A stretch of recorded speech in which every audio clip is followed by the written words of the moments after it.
예, 안녕하세요. 정식으로 다시 인사드리겠습니다. 충북 음성에 있는 극동대학교 사회복지학과의 박고영 교수라고 합니다. 반갑습니다. 오늘 이런 뜻깊은 자리에 초청해 주셔서 대단히 감사드리고요.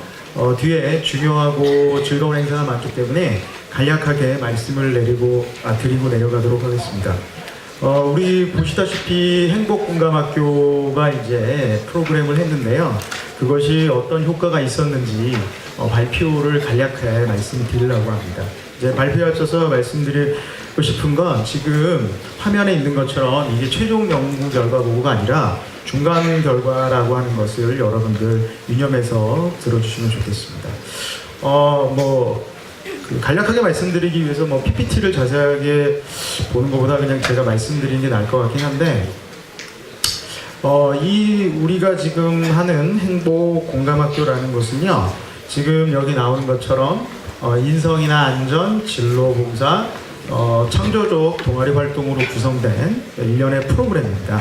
그래서 이런 프로그램이 어떻게 그간 이제 우리가 실시를 했는데 그것이 어느 정도의 효과성이 있었고, 또 앞으로 또 어떤 걸 좀 고쳤으면 좋겠고, 또 앞으로 이제 지역사회나 이쪽에 뭘 했으면 좋겠는지 그런 부분을 하기 위해서 연구를 수행했습니다. 전체적인 것을 보시면요, 행복공감학교 같은 경우는 그 남부 3군인 대상인 영동, 보은, 옥천 3개 군 19개 교 중에서 9개 학교에 설문지를 돌렸고요. 141명이 설문에 응답을 했습니다. 그래서 저기 맨 밑에 보시는 바와 같이 전체 설문의 응답률은 65% 정도고요. 설문 실시는 프로그램 실시 직후에 참여자를 대상으로 했다라고 말씀을 드리겠습니다. 그리고 설문 조사를 한 기간은 올해 4월부터 현재까지로 보시면 되겠습니다. 그 다음에 이제 여러 가지가 있는데요. 이런 거는 나중에 이제 최종 발표 때 더 말씀을 드리고요. 요약해서 간략하게 설명을 드리면, 여기 두 번째 부분을 좀 봐주시면 좋겠어요. 이 두 번째 부분이 중간 사업을 중간 평가를 했을 때 그것의 이제 결과인데요. 이 사업을 이제 실시를 해보니까 이 참여자들이 의사소통이라든가 공감 능력이라든가 어떻게 자신감이라든가 내가 살고 있는 지역사회에 대한 관심이라든가 이런 게 굉장히 많이 증가한 걸로 나옵니다. 특히 그 하기 전에 비해서 한 70%가량 그런 어떤 것들이 증가한 걸로 수치가 나오고요. 그리고 이런 우리 행복공감학교에 대해서 다른 사람에게 또는 이제 다른 사람에게 이제 후배가 되겠죠. 또는 친구들에게 추천하고 싶냐라고 했을 때 참여자의 한 10명 중에 6명이 좀 넘는 수인 63.8%가 그렇다라고 얘기를 했습니다.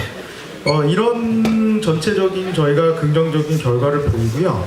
그래서 봤을 때 이제 특히 저희가 이제 좀 초점을 뒀던 거는 행복공감학교 프로그램 중에서도 창조적 동아리라는 것에 이제 좀 저희가 초점을 뒀는데요. 그래서 창조적 동아리 활동에 참가한 학생들의 얘기를 좀 더 해보면, 이제 주관적인 인식, 본인이 그거를 참여하고 났을 때 어떻게 느끼는가라는 걸 효과를 측정해 봤더니 스스로 어떤 변화하겠다라고 하는 의지나 인식이 굉장히 증가한 걸로 집계가 됩니다. 그리고 특히 그 중에서도 이제 목표의식이라든가 문제 해결 능력이라든가 이런 것들이 전체적으로 증가를 했고요. 그 다음에 이제 여기서 이제 근데 한 가지 중요한 부분은 이 학생들이 특히 이제 이런 변화를 보일 때 이거에 가장 큰 이렇게 변하겠다는 요인을 뭐냐라고 했을 때 이런 프로그램에 참여한 내용도 좋지만 그거 외에도 부모님들이 이런 프로그램에 참여했을 때 관심도 가져주시고 정서적인 부분이라든가 이런 지지를 보여줬을 때 더 큰 그런 것이 느껴졌다라고 하는 그런 결과들이 나왔습니다. 그래서 이런 프로그램이 지역사회에서 실시가 될 때요, 중요한 건 이제 아주 가장 기초 단위인 가정 내에서의 부모님이 지지나 성원, 그리고 또 학교 내에서의 어떤 선생님들의 각별한 지도와 관심이 필요한 걸로 저희는 보여집니다.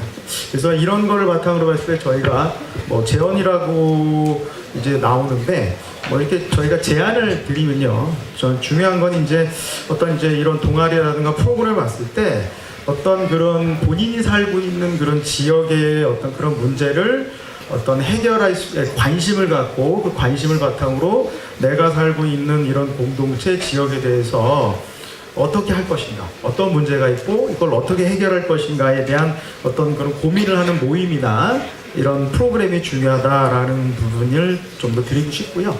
이런 공감학교가 발전이 돼서 다른 것들이 더 확대됐으면 하는 바람을 갖습니다. 그리고 아까 이제 앞서 잠깐 말씀드렸다시피 가정이라든가 학교라든가 어떤 지역사회에 어떤 지속적인 관심과 지원이 필요하지 않나라고 생각을 합니다. 이상으로 마치겠습니다. 고맙습니다.